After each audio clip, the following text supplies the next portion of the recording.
Hello, friends. Do you have trouble distinguishing between your thoughts, feelings, and intuition? How do you know which is which? If that sounds like you, then stay tuned because I'm going to give you some clues that will help you understand whether you're listening to your intuition or whether you're just listening to your thoughts and feelings.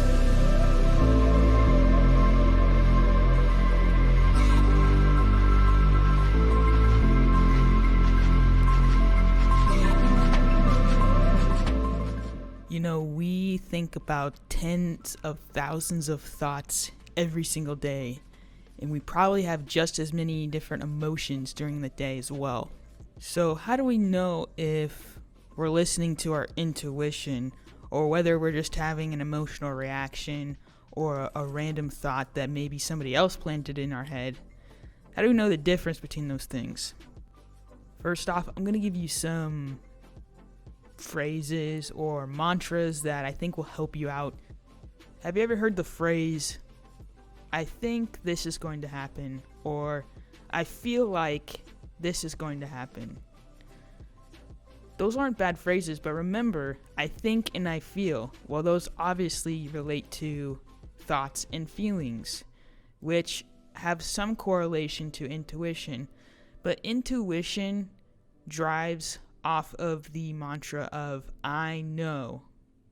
If you ever hear somebody say like, I know I need to end this relationship, or I know I need to start eating better and exercising, that is really the biggest key of your intuition. Okay?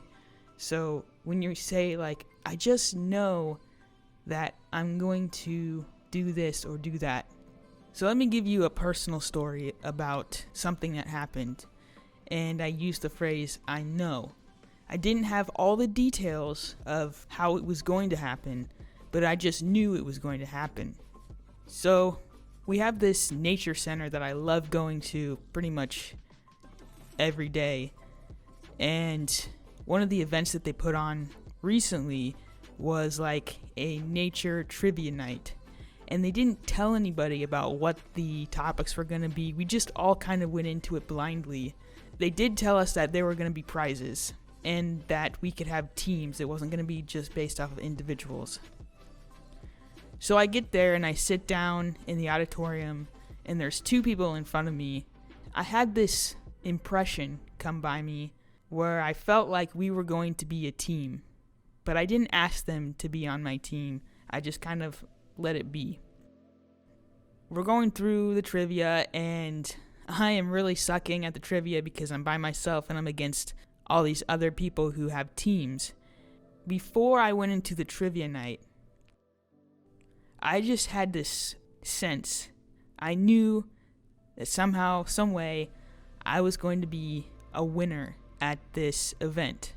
When we finally get to all of the rounds, they announce what the points are and which team has which points.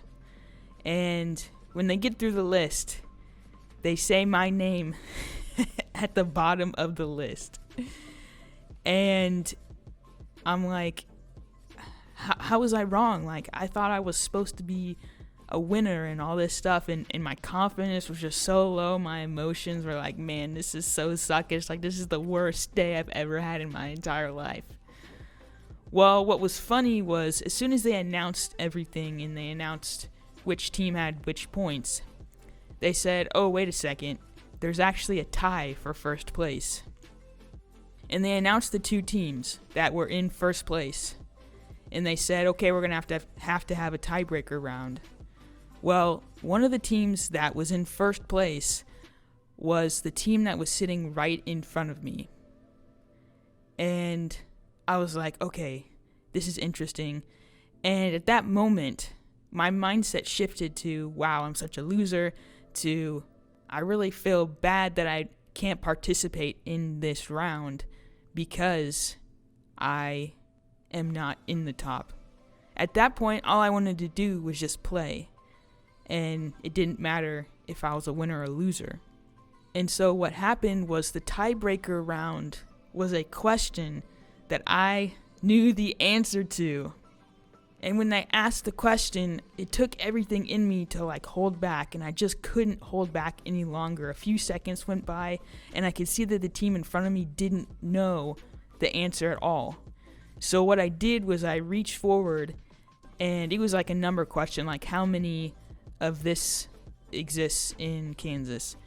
And I put the number on my hand, and I reached over to the team in front of me so that they could see the number that I was trying to put in their face. And the people running the event announced that whoever has the closest number to the correct answer is the winner. Well, they gathered the team in front of me's answer, and they gathered the other answer. And, of course, the team in front of me got the correct answer, or at least closest to the correct answer. And they were jumping up and down and screaming and yelling, and they were having so much fun. And they get their prizes. And the first prize that they take out, they turn around and they say, "Hey, do you want this? Because you were responsible for our victory." And I was like, yeah, totally. Like, I'm just happy that I was able to play in the last round, even though I was in last place. So I did end up winning something at this event, even though I was in last place, because I just had a knowing about things. It's just so crazy that things happen that way. And when I look back on it, I was like, wow, that was actually the best scenario, because what they gave me, I ended up using later that week at a party, and a lot of the stuff that was in that prize was stuff that I already had. So it wasn't like the thing that they gave me was something that I actually needed, and the rest of the stuff was like, yeah, I could live without it.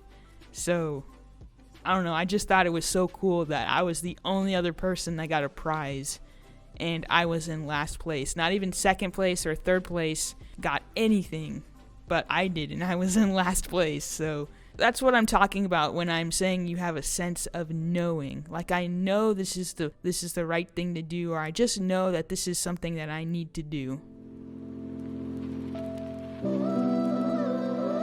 Another clue about intuition is that you get certain nudges or impressions to do something or go somewhere or talk to somebody. If you've ever done meditation, or you're trying to get the answer to a problem you're having, and you're in a meditation trying to get that answer, but you get like these weird pictures, or like you get a song in your head, and you're like, what? This doesn't make any sense.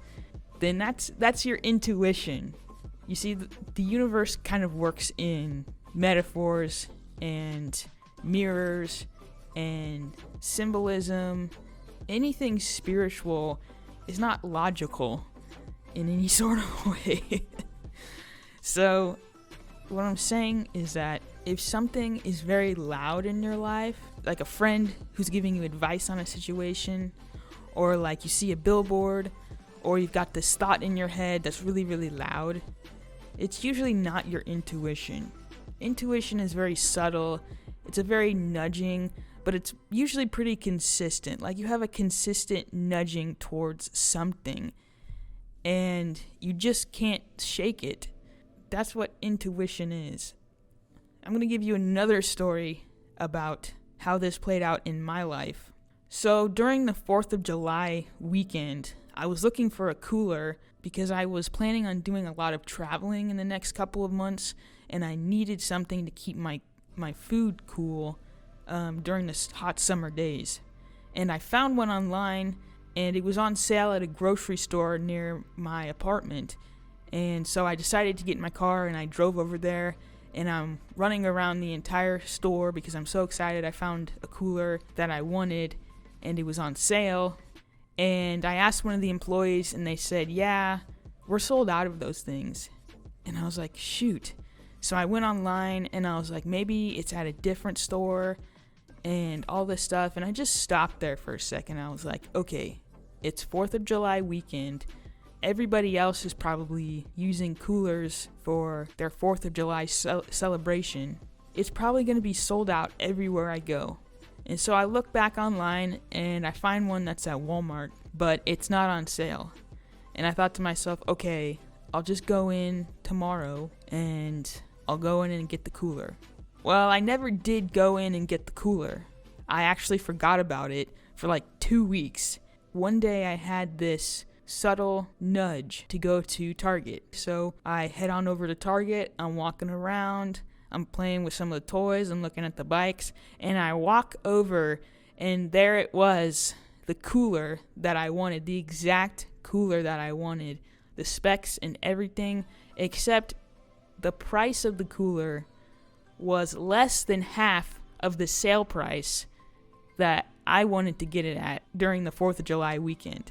And the weird thing about it was there was only one cooler left. Like one cooler.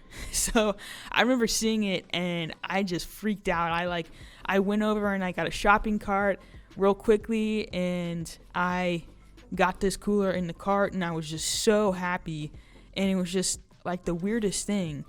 But that's how intuition works. It will give you a certain nudge at the right time to go somewhere or do something or talk to somebody, and everything will just fall into place perfectly, better than what you wanted in the first place.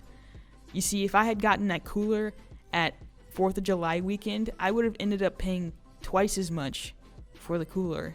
So the universe, God gave me the perfect situation. And I know it sounds silly and it's a small thing, but when you have faith in the small things, you can have faith in the big things in life.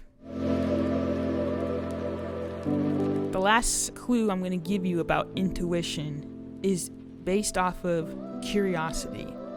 Now, this is something that I found out recently. At least it flows with my intuition, but I find that it's with other people as well. That you just seem to be curious about a certain subject or a certain skill. Like maybe a seed has been planted a long time ago where you're like, man, I really just wanted to learn this or do this, and it's 20 years later and you still have this desire to like learn something, or you're just so curious about this certain subject. That is your intuition. It doesn't seem like it because it's not so serious, but whenever you feel like, oh, what's this? Like, tell me more about this. I'm curious about this. That's intuition. So I'm going to give you one last story about curiosity and intuition. Then we're going to wrap this up. So when I was in middle school and I was choosing electives, I saw this class called web design, where we learned how to design our own websites. And I thought to myself, oh, this seems so cool, like I want to take this class. And I told my brother and my father about it, and they said, no, don't take that class, it's lame. We could just teach you that in like 5 seconds. So I ended up not taking the class, and my brother and my father never taught me how to build my own website or design my own website. Fast forward about 12 or so years later, I'm working at this nonprofit, and I see that, number one, nobody knows that they have a website, and number two, their website needs to be updated like 15 years ago. Like it was something that needed to be done like 15 years ago, but it never got around. And of course, I'm eager to learn and grow and to have some new skills under my belt. And so I teach myself how to do web design. Isn't it funny that that skill came back to me, my desire to do it? And I had a lot of fun with it. It wasn't a heavy thing, but my curiosity still remained about web design. Even 12 years earlier, when I was a kid and I was like, oh, this sounds like fun. Well, it turns out it was a skill that I actually needed years later when I'm working for this nonprofit. Similarly, when I was about 18 years old and I was going to go to college, I really needed a laptop. I thought about getting a MacBook because I wanted to learn how to do things on a different computer system. And I thought getting a MacBook would be a great learning tool for myself. Again, I talked to my brother and father, and they talked me out of it. They're like, oh, you don't really want to do that. it's a lot of work to learn something new and all this stuff, and it's probably just going to be easier for you if you stick with a Windows computer. And I took their advice. Well, guess what? Just a couple weeks ago, I was talking to an employee at the library who was very knowledgeable about techie stuff and computers, and I was asking him about what kind of specs and things I should look out for, brands, stuff like that, because I really wanted a high-end quality laptop that was going to do well for me in video editing and creative software and all this sort of stuff. And he gave me some specs about Windows and stuff. And then a little bit later in the conversation, he was like, you know what? You might want to think about getting a MacBook. And then he even showed me how the software that I was using on their PC, how it ran on a Mac computer. And it just ran so smoothly, and it was like things that wouldn't render in Adobe Premiere on a PC were rendering just fine on a Mac. And I was like, oh my gosh, like this is amazing. Like, I'll definitely take your advice. And it just seems so odd to me that my curiosity 10 years ago was actually my intuition telling me that this is what I needed to do. It was my intuition telling me like, oh, 10 years down the road, you're going to be editing videos and doing a lot of creative stuff, and you're probably going to need this, so it's best to learn it now. Of course, that's not what your intuition is going to tell you exactly, but it's going to be that little spark of curiosity, like, oh, what's this about? How do I do this? And it's also very light. It's very lighthearted. It's not like, oh, I have to learn this new thing because so-and-so got fired at the office and now I have to take all of their responsibilities and all. It's not like that, guys. It's like, this sounds really cool. This sounds really fun. I want to learn more about it. Almost like a kid, right? When you pique a child's interest, they're going to ask tons of questions. What about this? What about that? How does this work? All that stuff. It's because they're just curious and they want to know more. And it's very lighthearted. To review, the first clue that your intuition is speaking to you and you're not just listening to your thoughts and feelings alone is that it comes from a space of, I know this is what I need to do. I know this is what I need to do. The second clue is that you get this constant nudging feeling or impressions of places that you're supposed to go to, people that you're supposed to talk to. Maybe it's even things that you're supposed to give up and quit. But it will be a constant nudging. Unless you listen to the nudging in the first place, and then it won't be constant anymore. And the third clue is that you have a strong sense of lighthearted curiosity about a certain subject or about a certain skill that you want to learn, something like that. Something will pique your interest and you'll just be like, oh, what's this about? What's that about? This sounds interesting. Tell me more. So if you have any other ways of identifying whether it's your intuition or not, please feel free to leave a comment and help other people out. Thank you so much for tuning into this episode. I will see you guys next time.